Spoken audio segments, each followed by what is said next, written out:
What if the greatest hero in Jewish history was actually a traitor who surrendered to Rome? In the year 67 AD, as Roman legions slaughtered tens of thousands across Galilee, one Jewish commander committed the ultimate act of treason. He surrendered to the enemy, dropped to his knees before General Vespasian, and made an outrageous, insane prophecy: "You will be emperor, and I am a messenger from God." The zealots called him a coward. His own soldiers tried to force him to commit suicide. History branded him a turncoat.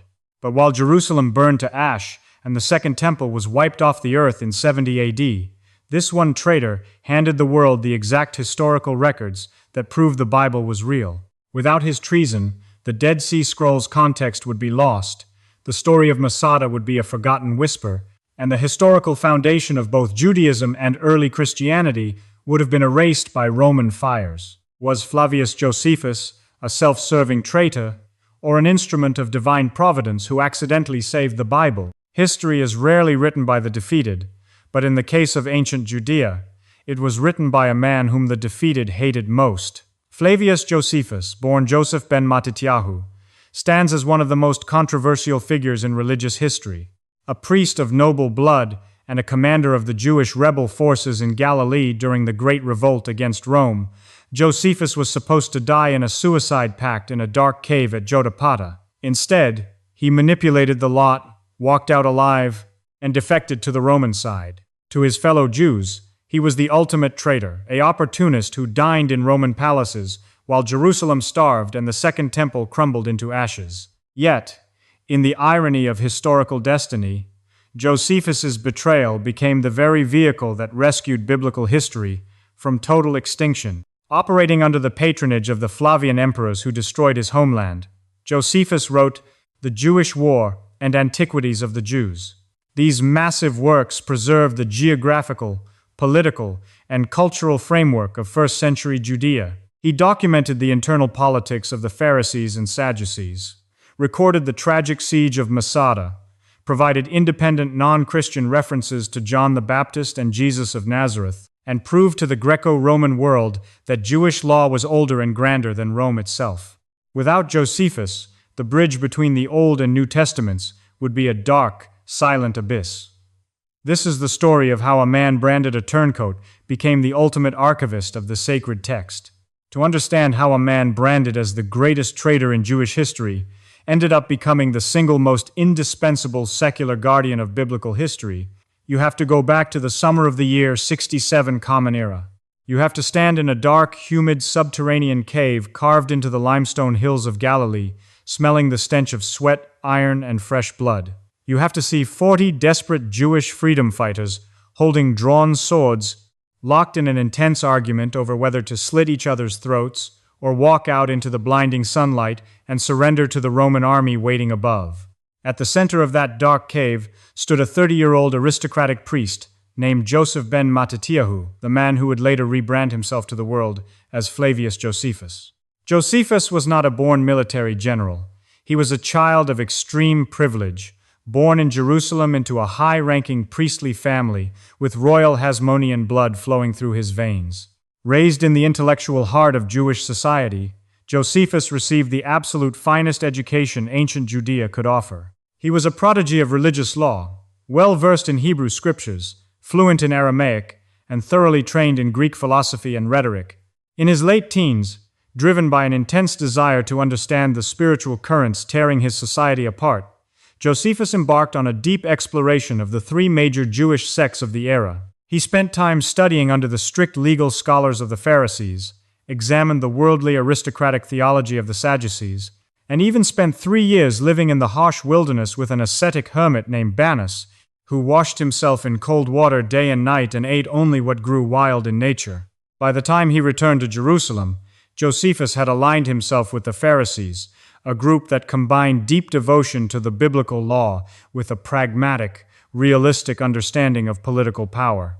In the year 64 Common Era, at just 26 years old, Josephus was sent on a delicate diplomatic mission directly to the capital of the world, Rome. His task was to secure the release of several Jewish priests who had been arrested by the Roman procurator and sent to Nero in chains. That trip to Rome fundamentally altered Josephus's worldview.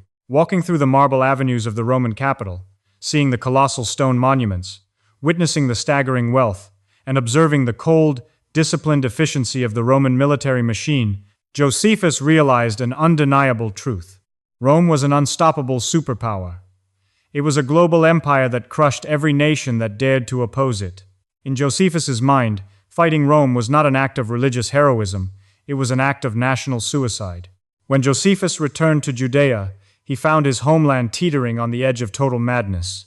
For decades, Judea had been groaning under the corrupt, abusive rule of Roman governors who treated the province as a private bank account. Heavy taxation had bankrupt farmers.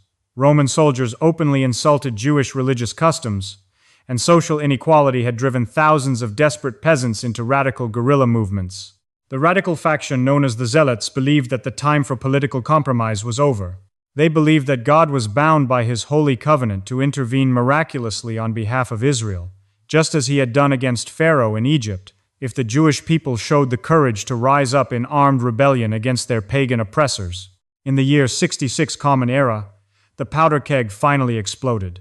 Spurred by the Roman governor's theft of silver from the sacred temple treasury in Jerusalem, the population rioted.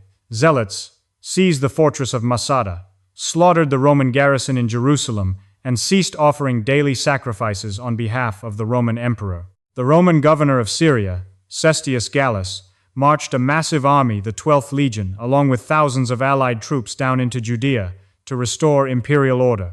But in a shocking turn of events that stunned the ancient world, the Jewish rebel forces ambushed Gallus's legion in the narrow mountain pass of Beth Horon. The Romans were routed, losing over 5,000 soldiers, their baggage train, and their sacred military eagles. To the Zealots, this miraculous victory was definitive proof that God was on their side. The impossible had happened. The mighty Roman Empire had been humiliated by a ragtag militia of holy warriors. A wave of messianic fervor swept through the country. Moderate voices were silenced or assassinated, and the Jewish leadership in Jerusalem began organizing a provisional government to prepare for total war against the inevitable Roman retaliation. This is where Josephus was handed an impossible assignment. Despite his private conviction that the war was doomed to fail, the priestly leadership in Jerusalem appointed the young, inexperienced Josephus as the military commander of Galilee, the northern frontier of Judea. It was a poisoned chalice. Galilee was the front line.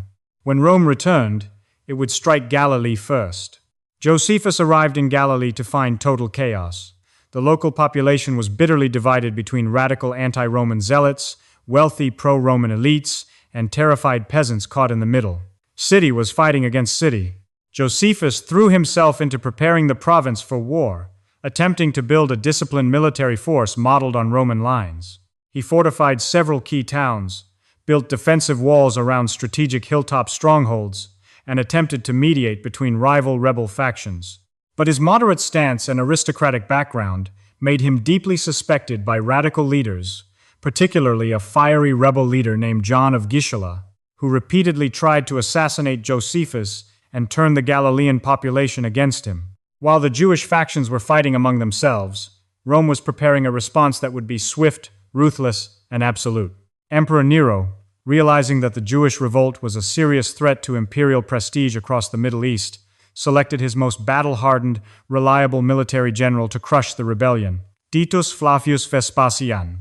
Vespasian was a veteran commander who had proven his tactical brilliance during the Roman conquest of Britain. He was not an arrogant aristocrat. He was a practical, disciplined soldier who understood logistics, siege warfare, and psychological intimidation. To assist him, Vespasian brought along his ambitious 28-year-old son, Titus.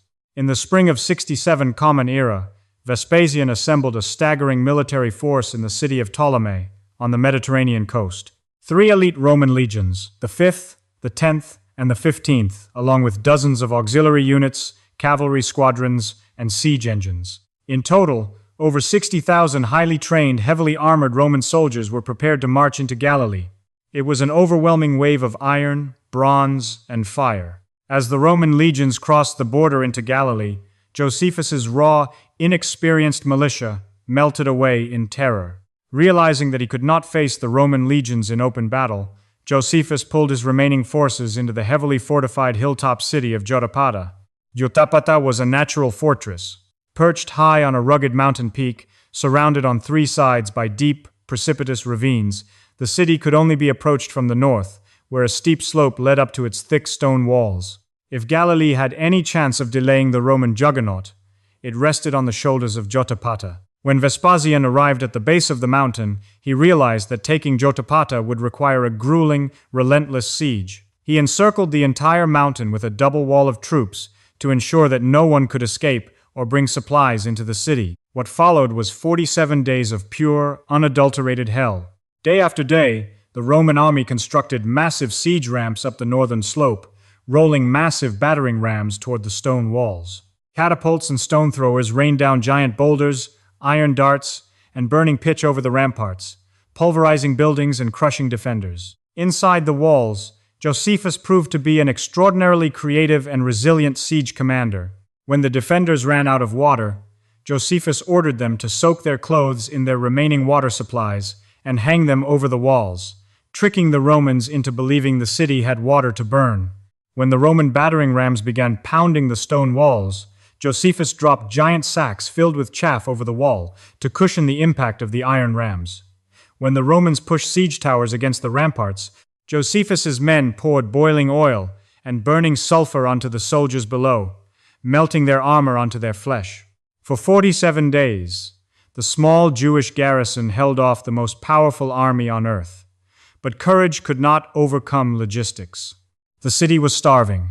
Dehydration was rampant. The defenders were exhausted, wounded, and dying of infection. The air was filled with the stench of decomposing corpses that could not be buried. On the 47th night of the siege, a Jewish deserter slipped out of the city and told Vespasian that the defenders were so exhausted that the guards on the wall were falling asleep during the final watch before dawn. Under the cover of a dense morning mist, Titus led an elite strike force up the siege ramp. They silently scaled the walls, slaughtered the sleeping guards, and opened the gates for the rest of the army. The Roman soldiers, enraged by the long, humiliating siege and the heavy losses they had suffered, swept into the city with savage fury. They showed no mercy. Men, women, and children were cut down in the streets. Thousands were slaughtered on the spot, and the city was burned to the ground. Over 40,000 Jews died during the siege and the final massacre. In the chaos of the city's final collapse, Josephus and 40 prominent citizens managed to slip away into a deep, hidden underground cistern connected to a broad cave beneath the city. For several days, the 40 survivors hid in the total darkness, listening to the muffled sounds of Roman soldiers tearing down the city above. They had a small supply of food, but no hope of rescue. Eventually, a woman who had been with them slipped out and was captured by the Romans. She betrayed the location of the hidden cave to Vespasian. Vespasian did not want Josephus dead. He knew that Josephus was a high-ranking priest and a former member of the governing council in Jerusalem. Capturing the Jewish commander of Galilee alive would be a massive propaganda victory for Rome and a devastating psychological blow to the remaining rebel forces. Vespasian sent 2 Roman tribunes down to the entrance of the cave to offer Josephus a guarantee of safety if he surrendered. Inside the cave, a fierce debate erupted. Josephus realized that the siege was over. Galilee was destroyed, and the war was effectively lost. In his mind, continuing to fight was no longer an act of religious faith. It was an act of irrational madness. He believed that God had abandoned the military cause of the rebels and was now using Rome to punish Judea. Josephus prepared to accept the Roman offer of surrender, but the 39 men in the cave with him were radical zealots. To them, surrendering to a pagan Roman general was the ultimate act of apostasy and cowardice. They drew their swords and surrounded Josephus in the dark cave. They told him that if he attempted to walk out to the Romans, they would cut his throat on the spot. They insisted that as Jewish holy warriors, their only honorable option was to die by their own hands, a mass suicide pact to ensure that no Roman soldier could ever put them in chains. Josephus was trapped. If he fought them, he would be murdered immediately.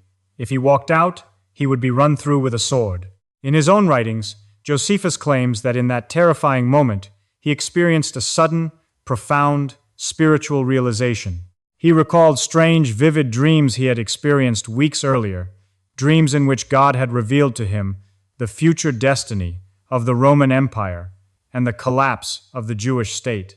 He realized that his life was being preserved for a specific, divine purpose. He was meant to survive to tell the story of what was happening. Using his razor-sharp intellect and masterly grasp of rhetoric, Josephus tried to persuade his companions that suicide was contrary to divine law. He argued that life is a sacred trust from God, and that throwing it away out of pride was an offense against the Creator. The zealots were unimpressed. They lowered their swords toward his neck and demanded that he die with them. Realizing that logic had failed, Josephus pivoted to a brilliant, desperate trick. He told them that if they were determined to die, he would join them in their sacred pact. But to ensure that no one committed the sin of direct self-murder, he proposed a system. They would draw lots in a circle. The man who drew the first lot would be killed by the man who drew the second lot. Then the second man would be killed by the third, and so on down the line, until only one man remained, who would then take his own life. The desperate men agreed to the plan. What happened next is one of the most famous and debated mathematical and historical puzzles in ancient history, a scenario known in modern computer science and mathematics as the Josephus problem. Whether through pure mathematical calculation, subtle manipulation of the lots in the dark, or what Josephus called divine providence, the process unfolded line by line. Man after man fell to his comrade's sword, bleeding out onto the stone floor of the cave. When the bloody counting finally ceased, only 2 men remained alive in the dim candlelight, Joseph ben Mattatyahu and one other soldier. Josephus looked at the surviving soldier, covered in the blood of 38 of his countrymen.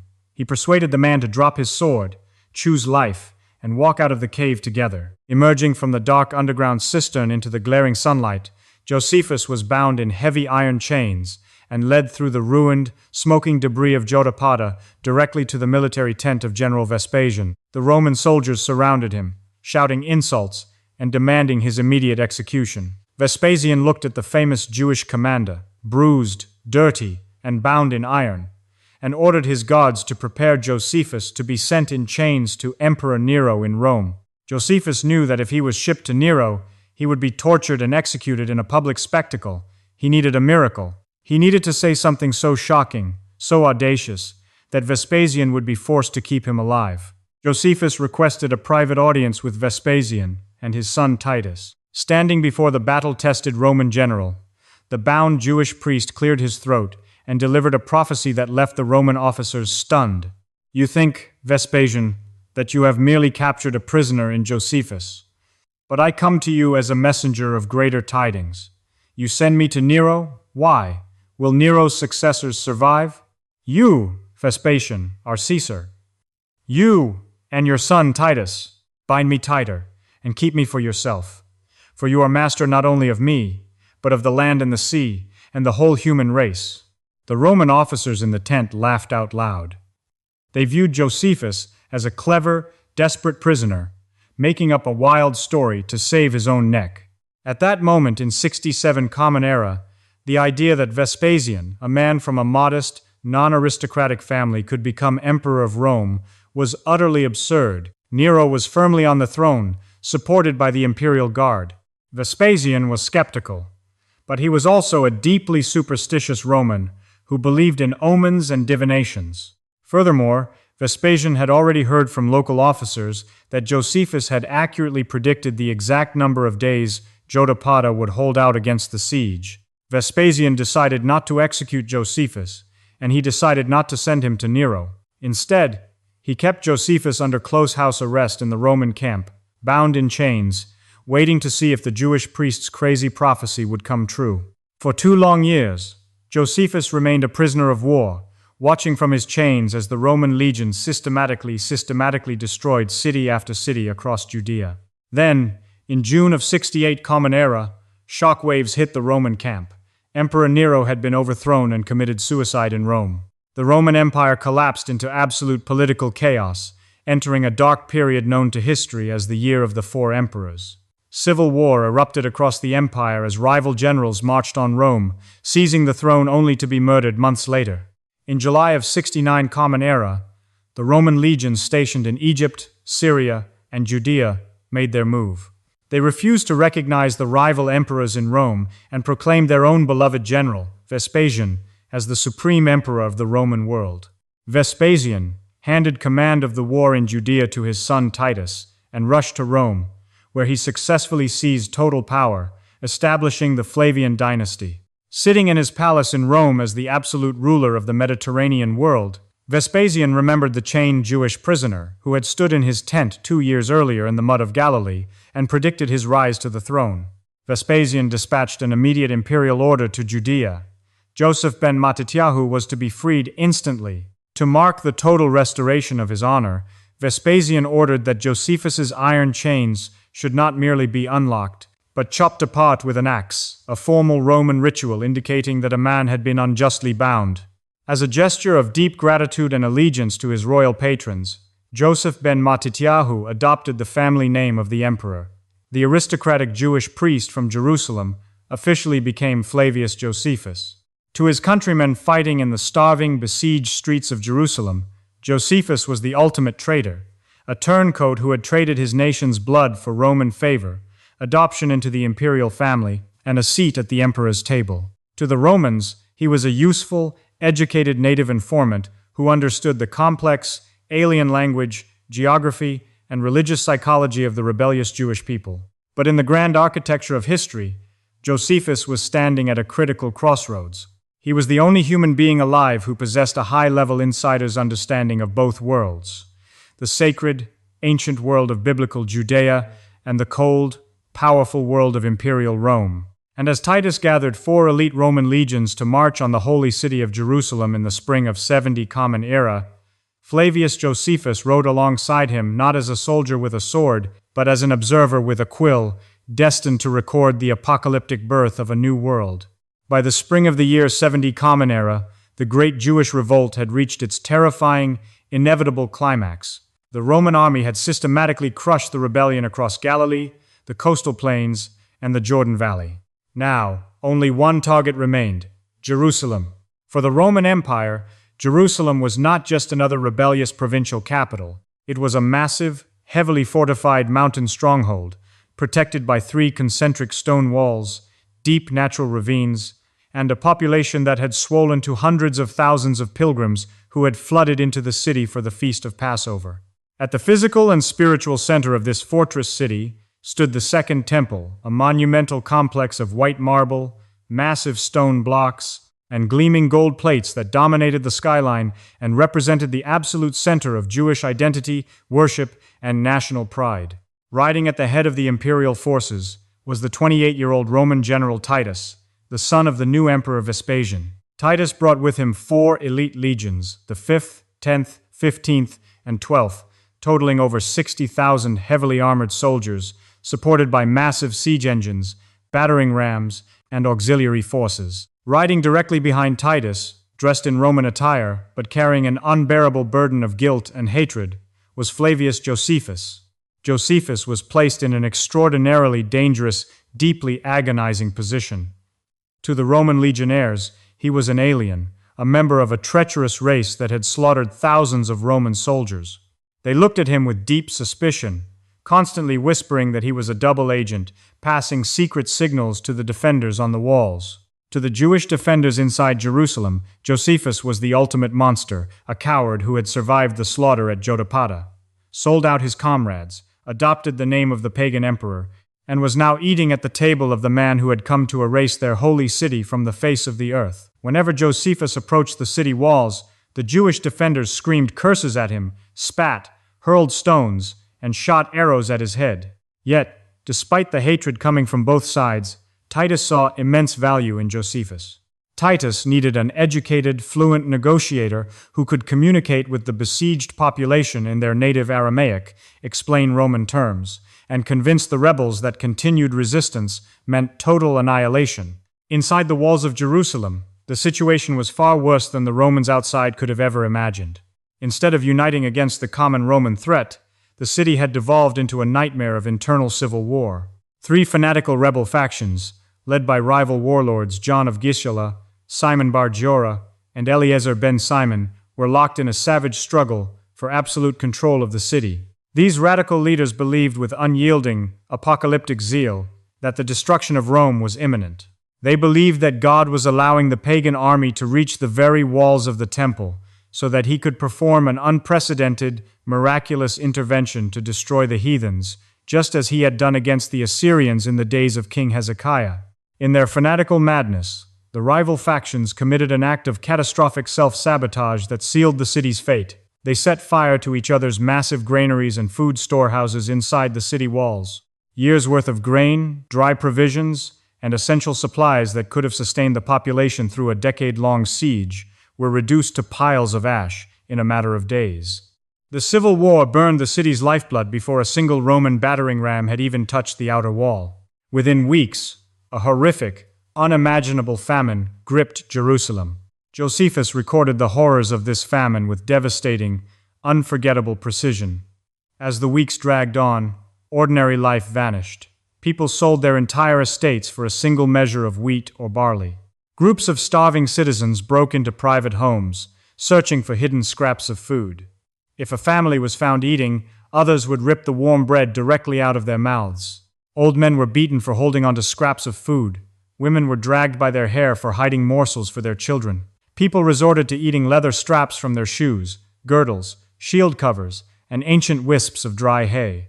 The most shocking moment recorded by Josephus involved a wealthy aristocratic woman named Mary of Bethazubah. Driven to absolute insanity by the agony of starvation, Mary killed her own infant son, roasted his body over a fire, ate half of him, and hid the rest.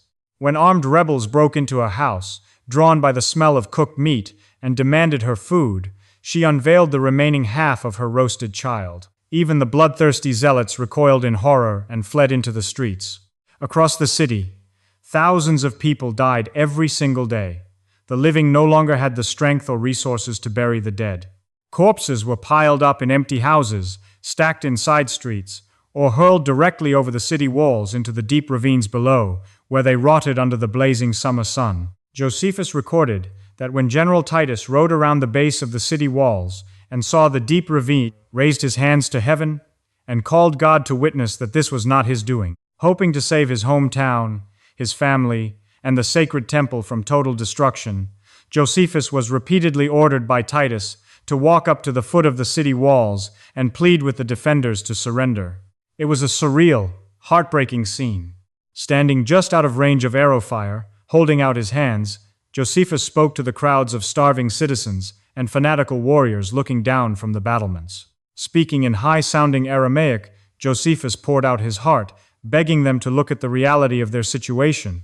He reminded them of their own history. He argued that throughout the Hebrew scriptures, God had only fought for Israel when the nation was righteous and obedient, not when they were engaged in lawless murder, sacrilege, and internal slaughter. Has God ever failed to deliver our fathers when they were righteous? Josephus shouted toward the walls, "Look at Abraham! Look at Moses! Look at Hezekiah!" They did not rely on their own weapons, but on the righteousness of their cause. But look at what you have done. You have filled the holy city with the blood of your own countrymen. You have polluted the sacred temple with murder. God has fled from his sanctuary. He now stands in the camp of those who are besieging you.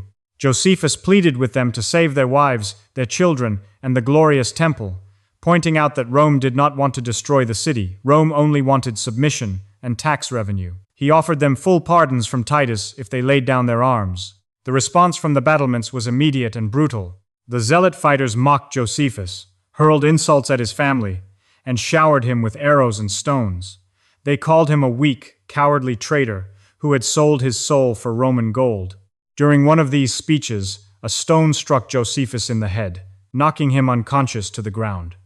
The rebels rushed out of the gates to drag his body inside and execute him, but Titus dispatched a squad of Roman soldiers just in time to rescue the bleeding historian and carry him back to the safety of the camp. While Josephus pleaded, the Roman military machine worked with relentless, terrifying efficiency. Titus built a massive, continuous earthen wall, a circumvallation wall 13 miles long around the entire perimeter of Jerusalem in just 3 days. This wall completely sealed the city, ensuring that not a single soul could slip out to gather wild plants or bring in a morsel of food. Anyone caught attempting to escape the city was captured by Roman soldiers, tortured, and crucified on the hillsides surrounding Jerusalem. Josephus recorded that Roman soldiers crucified up to 500 Jewish deserters every single day, placing them in various grotesque postures to strike terror into those watching from the city walls, until the soldiers ran out of wood for crosses and space to plant them. Layer by layer, wall by wall, the Roman army breached Jerusalem's defenses. First, the outermost north wall, the third wall, was breached by massive iron battering rams. Then, after days of intense hand-to-hand street fighting, the second wall collapsed. The remaining defenders pulled back into the ultimate strongholds, the ancient fortress of Antonia, the upper city, and the vast, marble, columned courtyards of the Second Temple itself. The fortress of Antonia, which overlooked the northwestern corner of the temple complex, was taken after a brutal nighttime surprise assault. Roman legionnaires tore down the fortress stone by stone, creating a broad, flat, elevated ramp leading directly toward the outer porticos of the sacred Temple Mount. By late July of 70 Common Era, the daily burnt offerings on the altar of the temple ceased for the first time in centuries. There were no priests left alive with the strength to perform the sacrifices, and no animals left to sacrifice. The end had arrived. On the 10th day of the Hebrew month of Av, the exact same date on the ancient calendar when the Babylonian king Nebuchadnezzar had burned the first temple over 600 years earlier, the final assault began. According to Josephus, Titus called a council of war with his top generals to decide the fate of the Second Temple. Some Roman officers argued that the temple should be burned to the ground because it was the ultimate ideological engine of Jewish rebellion. As long as that magnificent building stood, the Jewish people across the world would never truly accept Roman rule. Josephus claimed that Titus disagreed. Titus reportedly argued that a building of such breathtaking architectural magnificence should be preserved as a monument to Roman victory and imperial generosity, not reduced to ashes. Whether Titus truly intended to save the temple, or whether this was a narrative revision added later by Josephus to protect his royal patron's reputation, remains one of the great debates of classical history. But on the ground, amidst the smoke, blood, and chaos of battle, human intentions meant nothing. On that hot August afternoon, a furious battle erupted in the outer courtyards of the temple. Jewish defenders fought with wild, suicidal desperation, hurling themselves at the iron shields of the Roman legionnaires. During the chaotic hand-to-hand fighting near the main sanctuary, a Roman soldier, acting without orders, grabbed a piece of burning wood from a nearby structure, hoisted himself onto the shoulders of a comrade, and hurled the blazing brand through a gilded golden window into the inner chambers surrounding the holy place. The dry cedar wood paneling inside caught fire instantly. Thick columns of black smoke began pouring out of the golden roof of the sacred building. When Titus saw the fire, he jumped out of his tent, grabbed his cloak, and ran toward the Temple Mount, shouting at his soldiers to extinguish the flames. But the noise, shouting, and bloodlust were so overwhelming that the soldiers ignored their general's commands. Driven by intense hatred for the rebels, and blinded by rumors that the temple vaults were filled with tons of hidden gold, Roman legionnaires surged into the sanctuary. They slaughtered everyone in sight: priests, old men, women, children, and wounded fighters, until blood ran down the broad marble steps like a river. Soldiers shoved burning torches into the wooden doors, wall hangings, and structural beams. The intense heat of the inferno melted the vast amounts of decorative gold leaf that coated the walls and ceiling of the temple. The liquid gold ran down into the cracks between the massive stone foundation blocks. To retrieve that melted gold, Roman soldiers used iron crowbars over the days that followed to pry apart every single stone of the temple structure, throwing them down into the streets below. Without realizing it, those bloodthirsty Roman legionnaires fulfilled a specific, chilling prophecy that a young Jewish preacher from Nazareth had delivered 40 years earlier, standing on the Mount of Olives, looking at that exact same building. Truly I tell you, not one stone here will be left on another. Everyone will be thrown down. From his vantage point in the Roman camp, Flavius Josephus watched his world disintegrate into fire and blood. The majestic white marble and gold sanctuary, the architectural crown jewel of the ancient Middle East, collapsed in a roar of flame and smoke. The roar of the fire, combined with the screams of thousands of dying citizens, echoed off the surrounding mountains of Judea. Josephus wrote, "One would have thought that the mountain itself was boiling over from its roots, so full of fire was it on every side. The blood was more in quantity than the fire, and those that were slain were more in number than those that slew them. The ground could not be seen for the dead bodies, and the soldiers stepped over piles of corpses as they ran after those that fled. After the temple fell, the Roman army systematically destroyed the rest of the city. The great palaces were looted, the walls were dismantled, and the entire city was leveled to the ground, leaving only 3 towers of Herod's palace standing to show future generations how massive the city's defenses had once been. Over 1 million Jewish people perished during the siege of Jerusalem, slaughtered in battle, murdered in civil war, or starved to death in the streets. Nearly 100,000 survivors were dragged off in iron chains to be sold into slavery across the Roman Empire, thrown to wild beasts in amphitheaters, or worked to death in the stone quarries of Egypt. Among the smoking ruins of his homeland, Josephus was handed a final, heartbreaking act of mercy by Titus. Titus granted Josephus permission to take whatever he wanted from the ruins of Jerusalem before the Roman army departed. Josephus did not ask for gold. He did not ask for silver, jewels, or property. Josephus asked for 2 things. First, he begged for the freedom of his surviving brother and dozens of personal friends, whom he found bound in chains among the prisoners destined for the slave markets. Titus granted his request. Second, Josephus walked into the smoking, ash-covered ruins of the destroyed temple library and rescued the sacred Hebrew parchment, scrolls, the ancient manuscripts of the Torah, the prophets, and the writings that had been preserved in the sanctuary vaults. It was an act of profound, poetic irony. The man who was universally hated as a turncoat, the man who had stood in the Roman camp while his holy city was turned to ash, walked out of the ruins of Jerusalem, holding the physical parchment rolls of the Hebrew Bible in his hands.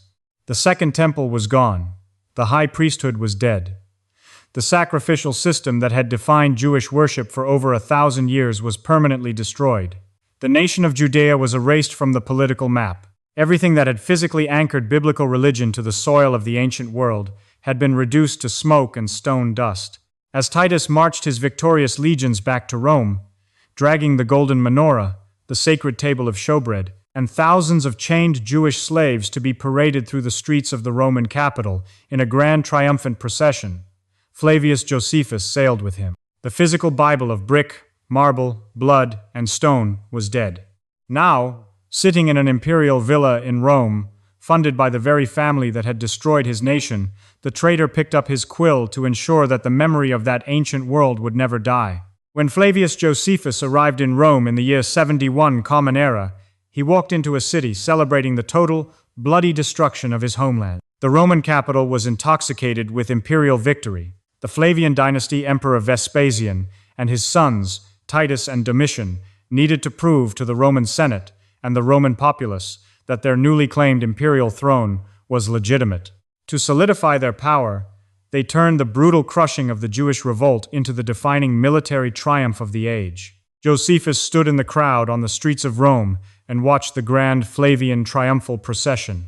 It was a massive, terrifying public spectacle designed to showcase imperial dominance. Thousands of chained, starving Jewish prisoners were paraded through the avenues of Rome, mocked by crowds of shouting citizens. Massive, multi-story moving pageants were rolled through the streets, featuring painted scenery that depicted Roman legions setting fire to Jewish cities, breaching walls, and slaughtering Jewish defenders. At the centerpiece of the procession were the sacred golden treasures that had been looted directly from the inner sanctuary of the Jerusalem temple. The massive 7-branched golden menorah, the golden table of showbread, and the sacred silver trumpets. Behind the treasures came the captured rebel leader, Simon Bar Giora, who was dragged to the forum and publicly executed before the cheering crowds. With the wealth looted from the Jerusalem temple and the forced labor of over 20,000 Jewish slaves, Vespasian began constructing the most famous imperial monument in human history, the Flavian Amphitheater, known today across the world as the Colosseum. Vespasian granted Josephus Roman citizenship, assigned him a generous imperial pension, and gave him a private residence in Rome, a house that had previously belonged to Vespasian himself before he became emperor. To the surviving Jewish diaspora living scattered across the Mediterranean world, Josephus was living the comfortable life of a high-status turncoat. He was dining in imperial palaces, protected by the very men who had melted down the sacred vessels of the temple, while hundreds of thousands of his countrymen were dying in Roman stone quarries or being torn apart by wild beasts in provincial arenas. Yet, inside his Roman residence, Josephus was not enjoying an idle retirement. He was embarking on a massive, lifelong literary mission that would ultimately transform him from a controversial wartime general into the single most important non-biblical historian of antiquity. Josephus realized that while the physical nation of Judea had been wiped off the map, a far more dangerous war was now being fought, the war over history, memory, and sacred identity. Roman writers, Greek historians, and pagan intellectuals were flooding the empire with books and pamphlets that mocked the Jewish people. They portrayed the Jews as an obscure, ignorant, antisocial race of former Egyptian lepers who worshipped an invisible god and had contributed nothing of value to human civilization. Writers like Apion and Tacitus claimed that Jewish laws were misanthropic, that Jewish history was short and insignificant, and that the total destruction of Jerusalem was definitive proof that the Roman gods were superior to the God of Israel. Josephus recognized that if these pagan accounts were allowed to stand unchallenged, the memory of his people, their culture, and their sacred scriptures would be permanently erased or distorted beyond recognition by Roman victorious propaganda. Josephus picked up his quill to fight back.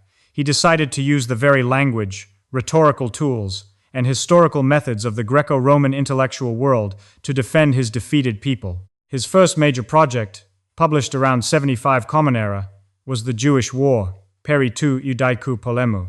Written originally in his native Aramaic for Jewish communities living outside the Roman Empire in Mesopotamia and Babylon, and then translated into polished classical Greek for the educated Roman elite, the Jewish War was a massive, 7-volume masterwork that provided a detailed eyewitness account of the Great Revolt from its origins to its tragic end. On the surface, the Jewish War was dedicated to his imperial patrons, Vespasian and Titus, both of whom personally reviewed, signed, and authorized the manuscript for public distribution in Roman libraries. Josephus praised the military genius, tactical discipline, and clemency of Titus, framing the Roman victory as an inevitable outcome of Roman power. Because of this open praise for the Flavians, many modern critics have dismissed the Jewish War as pure imperial propaganda. But if you read beneath the surface of the text, Josephus was pulling off an extraordinarily sophisticated, double-sided historical maneuver. While satisfying his Roman handlers by praising their military dominance, Josephus was simultaneously defending the moral reputation of the Jewish nation as a whole. He argued that the Great Revolt was not caused by the Jewish people, Jewish law, or biblical religion. Instead, he placed the blame for the catastrophic war on two specific groups. First, a small group of corrupt, sadistic Roman procurators whose cruelty had driven the population to madness, and second, a fanatical minority of internal Jewish radicals, zealots, and bandits who had hijacked the nation, terrorized their own people, and polluted the holy city with innocent blood. By making this argument, Josephus was sending a crucial message to the Roman world. The Jewish people are not your natural enemies. Our ancient religion is not a doctrine of rebellion. Do not punish the millions of peaceful Jews living across your empire for the madness of a few fanatical extremists in Jerusalem. Furthermore, Josephus inserted a profound theological argument into the Jewish war that reversed the Roman narrative of victory. Romans believed that Jerusalem had fallen because Jupiter and the Roman gods were stronger than the God of Israel. Josephus boldly flipped this concept on its head. Using the exact theological framework of the ancient Hebrew prophets Isaiah, Jeremiah, and Ezekiel, Josephus argued that Rome had not defeated God. Instead, Josephus argued that God himself had brought Rome to Jerusalem to execute divine judgment upon a generation that had violated his sacred covenant and polluted his holy sanctuary with civil murder. In Josephus's historical worldview, Vespasian and Titus were not divine conquerors. They were merely temporary instruments in the hands of the God of Israel. 20 years later, around 94 Common Era, near the end of his life, Josephus published his absolute masterpiece, Antiquities of the Jews, Iudaike Archaeologia. In ancient Greek and Roman thought, older was always better. If a philosophy, a religion, or a legal code was young, it was viewed as suspicious, untrustworthy, and inferior. If a nation could prove that its laws and traditions were thousands of years old, it commanded immediate respect and legal protection across the Mediterranean world. Pagan critics constantly accused the Jews of being a young, upstart nation with no deep history. In Antiquities of the Jews, Josephus set out to prove that Jewish history was not only older than Roman history, but older than Greek philosophy, Egyptian mythology, and Babylonian astrology. For the first 10 volumes of Antiquities, Josephus essentially took the ancient Hebrew scriptures, the Torah, the historical books, and the prophets, and translated, retold, and amplified them for a Greek reading audience. He took figures like Abraham, Moses, David, and Solomon, and presented them using the classical categories of Greco-Roman biography. He showed that Moses was not a primitive tribal leader, but the ultimate philosopher-statesman, whose legal code established justice, moral purity, and social harmony centuries before Lycurgus, Solon, or Plato were even born. He explained complex Hebrew laws, dietary restrictions, and temple rituals in terms that educated Greek and Roman readers could respect, showing that Jewish monotheism was the highest, most rational form of worship in the ancient world. But it is in the second half of Antiquities of the Jews, books 12 through 20, that Josephus performed his most irreplaceable service to modern history and biblical studies. In these final 10 volumes, Josephus stepped past the end of the Old Testament narrative and illuminated a dark, chaotic 400-year period that scholars call the intertestamental period. If you open a standard modern Bible, there is a literal blank page sitting between the book of Malachi at the end of the Old Testament and the book of Matthew at the beginning of the New Testament. That blank page represents nearly 4 centuries of intense, bloody, transformative history. It was during those 4 centuries that the ancient Near East was conquered by Alexander the Great. Hellenistic culture swept the region, the Maccabean revolt erupted, the Hasmonean kingdom rose and fell, and the Roman Republic marched into Jerusalem under Pompey the Great. Without Josephus, that 400-year period would be a dark, silent void.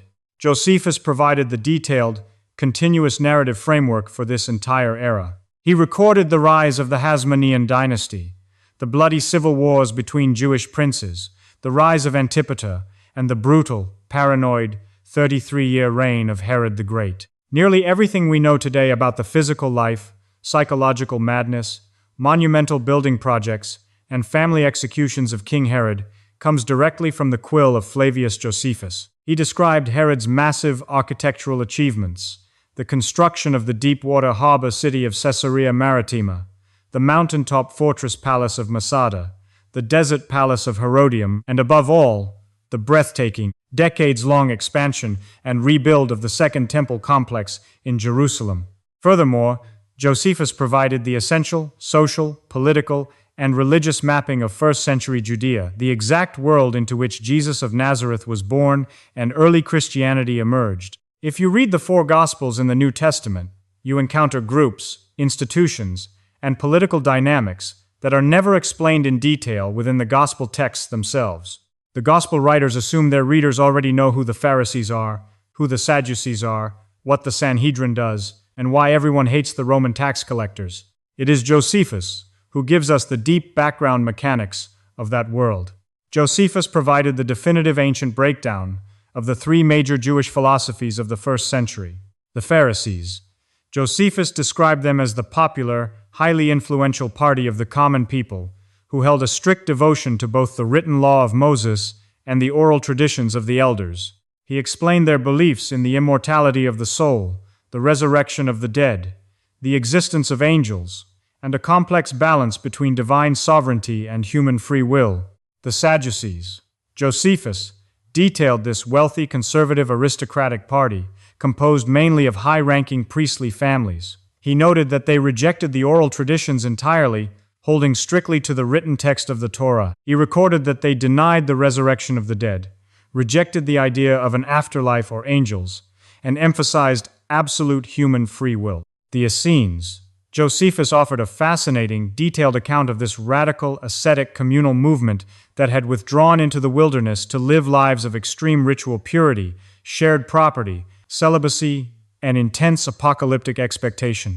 When modern archaeologists discovered the Dead Sea Scrolls in the caves of Qumran in 1947, it was Josephus's detailed description of the Essenes written 1900 years earlier that provided the immediate historical context scholars needed to understand the community that had hidden those priceless biblical scrolls. In the desert, near the very end of his life, around 97 Common Era, Josephus wrote one final, brilliant defense of his faith, against Apion, contra Apionum. If Antiquities was his historical encyclopedia, Against Apion was his legal defense brief. Written as an answer to a virulent anti-Jewish Greek scholar named Apion, who had launched slanderous attacks against Jewish culture in Alexandria, Josephus delivered a masterclass in ancient apologetics. In Against Apion, Josephus did something that holds immense importance for the history of the Bible. He provided one of the earliest, clearest historical descriptions of the Hebrew scriptural canon. Josephus explicitly stated that unlike the Greeks, who had thousands of conflicting, contradictory books, the Jewish people possessed only 22 sacred books, which correspond exactly to the 39 books of our modern Protestant Old Testament, when books like Samuel, Kings, Chronicles, Ezra, Nehemiah, and the 12 minor prophets are grouped together as single scrolls. Josephus wrote with absolute conviction about how his people viewed these sacred texts. For although so many ages have now passed, no one has been so bold as either to add anything to them, to take anything from them, or to make any change in them. But it has become natural to all Jews immediately, from their very birth, to esteem those books, to contain divine doctrines, and to persist in them, and, if occasion be, willingly to die for them. Think about the staggering transformation that had occurred in this man's life. He had started as an aristocratic priest in Jerusalem. He had fought as a military general in Galilee. He had survived a bloody suicide pact in a dark cave at Jotapata. He had stood in iron chains before Vespasian, prophesied an empire, and watched from the Roman camp as his holy city and sacred temple were burned to ash. To his own people, he died as a traitor, a man whose name was erased from Jewish rabbinic memory for over 1,000 years. Rabbinic tradition refused to quote him, copy his manuscripts, or mention his name in their legal commentaries. Yet, sitting in his imperial residence in Rome, using the ink and parchment provided by the very emperors who had destroyed Judea, the traitor had accomplished something extraordinary. With his quill, Flavius Josephus had built an invisible, indestructible fortress out of words. He had rescued the history, the geography, the theology, the political mechanics, and the biblical context of ancient Judea, carrying them safely across the burning ruins of the first century, directly into the hands of future generations. The physical temple of gold and stone was gone forever. But inside the pages of Josephus's manuscripts, the world of the Bible remained alive, waiting for an unexpected new movement to discover his writings and declare him a guardian of divine history.